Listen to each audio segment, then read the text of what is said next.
Bismillahirrahmanirrahim. Assalamualaikum warahmatullahi wabarakatuh. Alhamdulillahi rabbil alamin wa bihi nasta'in ala umuri dunya waddin wassalatu wassalamu ala asyrafil anbiya'i wal mursalin wa ala alihi wa sahbihi ajma'in. La haula wa la quwata illa billahil aliyyil azim, amma ba'du. Baik, alhamdulillah, puji syukur kepada Allah Subhanahu wa taala atas limpahan rahmat, kesehatan, kesempatan yang diberikan kepada kita semua. Salawat dan salam kepada baginda Rasul sallallahu alaihi wasallam. Semoga kelak kita adalah bagian dari umat-umatnya yang utama mendapatkan syafaat dari beliau. Amin ya Allah ya rabbal alamin. Baik anak-anakku sekalian, kali ini kita berjumpa kembali dengan materi yang tentu berbeda. Ya, jadi materi kita pada kali ini tentang kebersamaan dalam berjamaah, yaitu kebersamaan dalam jamaah. Jadi ada beberapa hal yang harus kita perhatikan. Di antaranya adalah pertama, dalam materi ini kita dituntut untuk meyakini ketentuan-ketentuan sholat berjamaah. Kemudian kita nanti mampu menghayati nilai-nilai yang positif dalam sholat berjamaah. Lalu kita bisa juga menganalisis ketentuan sholat-sholat berjamaah. Kemudian berikutnya yang keempat adalah kita mampu mendemonstrasikan bagaimana tata cara sholat berjamaah itu. Lalu, adapun tujuan pembelajaran kita pada kali ini, yang pertama adalah nanti kita mampu mengemukakan ketentuan dari sholat berjamaah. Lalu yang kedua, tujuan pembelajaran kita pada kali ini mampu menyebutkan manfaat dari sholat berjamaah itu sendiri. Lalu yang ketiga, kita mampu mempraktikkan bagaimana tata cara sholat berjamaah. Inilah tujuan-tujuan pembelajaran yang harus kita capai pada materi kali ini. Nah, kita masuk sekarang dari pengertian sholat jamaah itu. Sebenarnya sholat jamaah itu apa sih? Jadi jamaah secara bahasa artinya kumpulan atau bersama-sama.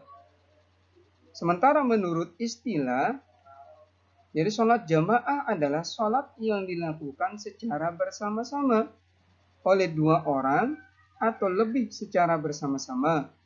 Dan salah satunya menjadi imam, sedangkan lainnya menjadi makmum. Nah, ini pengertian dari sholat berjamaah. Lalu bagaimana hukum dan dalil dari sholat jamaah itu?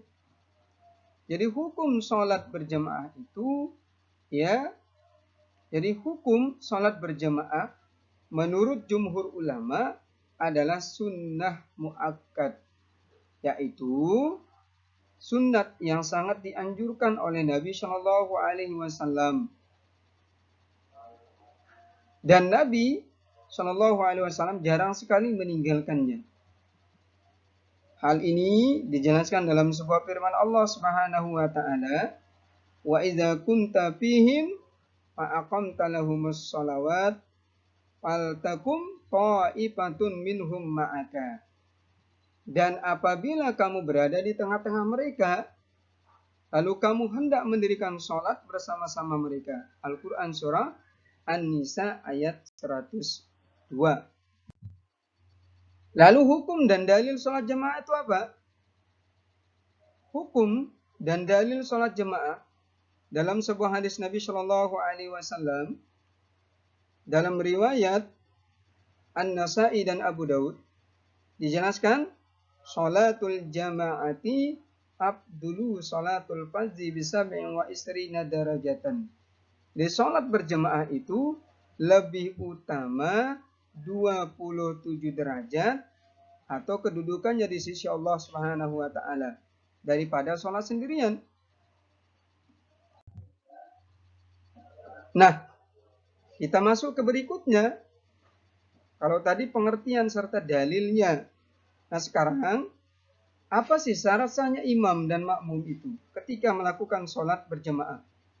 Adapun syarat-syarat sahnya imam, yang pertama, imam itu orang Islam. Yang kedua, tidak hilang akalnya atau bukan orang gila. Yang ketiga, imam itu harus mumayyiz atau anak yang sudah mampu membedakan dua hal yang bertolak belakang seperti baik, buruk, dan seterusnya.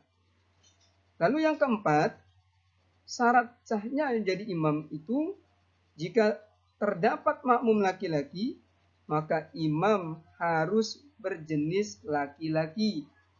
Tidak sah makmum laki-laki mengikuti imam waria atau perempuan. Yang keempat, lalu yang kelima apa? Tidak berhadas kecil maupun hadas besar. Yang keenam, memiliki bacaan yang bagus dan mengetahui rukun-rukun sholat. Jadi imam itu ya harus tahu rukun sholat.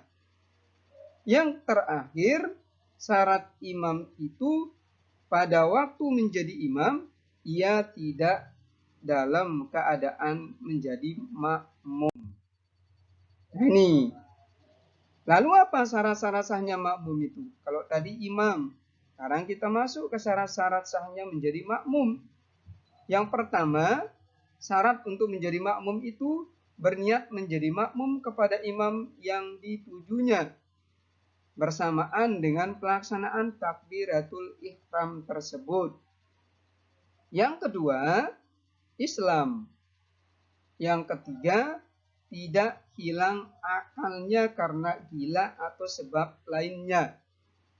Yang keempat, mumayyiz.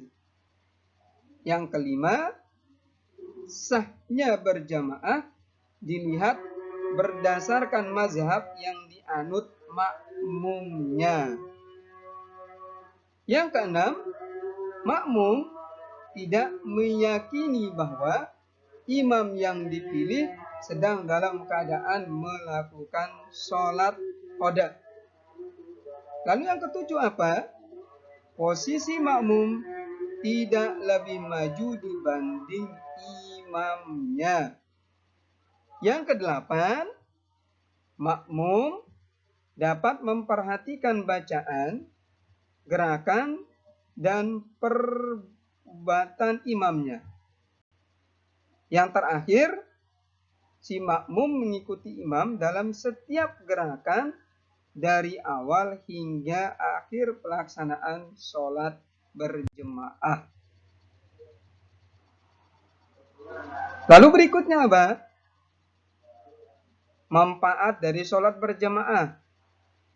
Yang pertama, manfaatnya adalah pahalanya dilipat gandakan oleh Allah hingga 27 derajat. Lalu yang kedua apa manfaat sholat berjemaah? Bisa menumbuhkan rasa persaudaraan dan rasa kasih sayang serta persamaan. Lalu yang ketiga apa? Bisa menjauhkan diri kita dari sifat munafik. Yang keempat, apa manfaat sholat berjemaah? Yang keempat adalah dapat menjadikan sebab dosa kita diampuni oleh Allah Subhanahu wa ta'ala. Nah, mungkin itu saja materi yang dapat saya sampaikan untuk kali ini. Semoga apa yang saya sampaikan bisa dipahami oleh anak-anakku sekalian, oleh semua kalangan yang menonton atau melihat materi kali ini. Semoga bermanfaat, terutama untuk saya pribadi dan untuk kita semua. Mudah-mudahan Allah Subhanahu wa ta'ala mengangkat derajat kita, menjadikan kita orang yang mulia di sisinya, dan mudah-mudahan segala amal ibadah kita diterima dan dilipat gandakan pahalanya. Untuk lebih barokahnya pertemuan kita pada kali ini, mari kita menutupnya dengan sama-sama melafazkan hadanallahu wa iyyakum ila sabilil manan Wallahul muwafiq ila aqwamit thariq. Assalamualaikum warahmatullahi wabarakatuh.